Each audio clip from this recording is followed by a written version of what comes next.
గురుగారు, కర్మాచరణ ద్వారా పాపాలను తొలగించుకోవచ్చు లేదా ధ్యాన మార్గం ద్వారా పాపాలను తొలగించుకోవచ్చు. ఈ రెండిట్లో ఏది ముఖ్యం? కర్మ చేత కొంత మనకు శుభం అశుభం రెండు ఏర్పడతాయి. చూడకూడనివి చూచినప్పుడు ఆ చూచిన కర్మ కారణంగా కొంత పాపం సంక్రమిస్తుంది. అలాగే చూడవలసిన వాటిని చూడకపోయినా కూడా కొంత పాపం సంక్రమిస్తుంది. అదేవిధంగా వినవలసినవి వినకూడనివి ఇవన్నీ కూడా మనకు వేదం బోధించిన ధర్మాలు అవుతున్నాయి.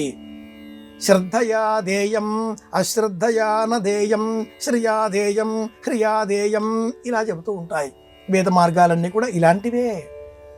ఇలాంటి సమయంలో కర్మాచరణ ద్వారా సంక్రమించిన పాపాలను మనం పోగొట్టుకోవచ్చు. ఇది సనాతన ధర్మం బోధించిన మార్గం. కర్మాచరణ చేయడానికి మనకు శ్రద్ధ తగ్గినప్పుడు లేదా జ్ఞానం బాగా పెరిగినప్పుడు ధ్యాన మార్గాన్ని ఆశ్రయిస్తూ ఉంటారు. నేటి కాలంలో పలువురు కర్మ కంటే జ్ఞానం పెద్దది, జ్ఞానం ద్వారా లభించే ధ్యానాన్ని అనుసరించడం ద్వారా పాపాన్ని పోగొట్టుకోవచ్చును అంటూ ఉంటారు. అలా ఎప్పటికీ సనాతన ధర్మం పూర్వమీమాంస అంగీకరించదు. సనాతన ధర్మంలో మనం మీమాంసా శాస్త్రాన్ని వ్యాసప్రోక్తంగా చూచినప్పుడు, జైమిని ప్రోక్తంగా చూచినప్పుడు కర్మ ఆచరణ ప్రధానమే. జ్ఞానాన్ని ఉపాదేయం చేసుకొని కర్మను అనుసరించాలి, పాటించాలి, ఆచరించాలి. ధ్యానం చేస్తే అన్నం సిద్ధమవుతుందా అండి? కాదు కదా. అన్నం సిద్ధం కావాలి అంటే బియ్యం కావాలి, పాత్ర కావాలి, నీరు కావాలి, కింద జ్వాల అగ్ని కావాలి, సమయం కావాలి. ఇవన్నీ మనం కర్మ ఆచరణ ద్వారా సమీకరిస్తే అన్నం సిద్ధమవుతుంది. నకంచన వసతో ప్రత్యాచక్షిత తద్వ్రతం తస్మాదియా కజాచ విధియా బహ్వన్నం ప్రాప్నుయాత్ అని వేదవాక్యం. అన్నాన్ని సంపాదించాలి, అందరికీ పంచి పెట్టడం కోసం సంపాదించాలి.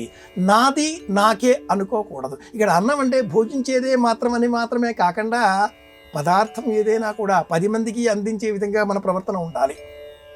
ఇది కర్మ అవుతుంది. కనుక ధ్యానానికి కొనసాగింపుగా మనం పాపాలు తొలగించుకోవచ్చు అనేది సనాతన భారతీయ మతం కాదు.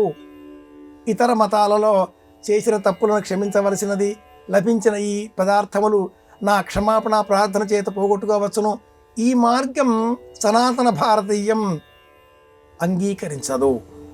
ఇక్కడ కర్మ ప్రధానం. వండిన ఆ అన్నాన్ని ఎలా మనం కర్మాచరణ ద్వారా పరిశుద్ధం చేసుకుంటున్నామో, దేహాన్ని ఉపాదేయం చేసుకున్న ఆత్మ ఈ దేహం ద్వారా కొన్ని కర్మలను ఆచరించి కొంత పుణ్యఫలాన్ని ఈ దేహానికి అందించే ప్రయత్నం చేస్తుంది. ఈ మార్గానికే కర్మ మార్గం అని పేరు. కర్మ ప్రధానం, కర్మాచరణ తప్పనిసరి, కర్మభ్రష్టత్వం పొందరాదు. ఇది సనాతన భారతీయ ధర్మం బోధించిన పద్ధతి, మార్గం.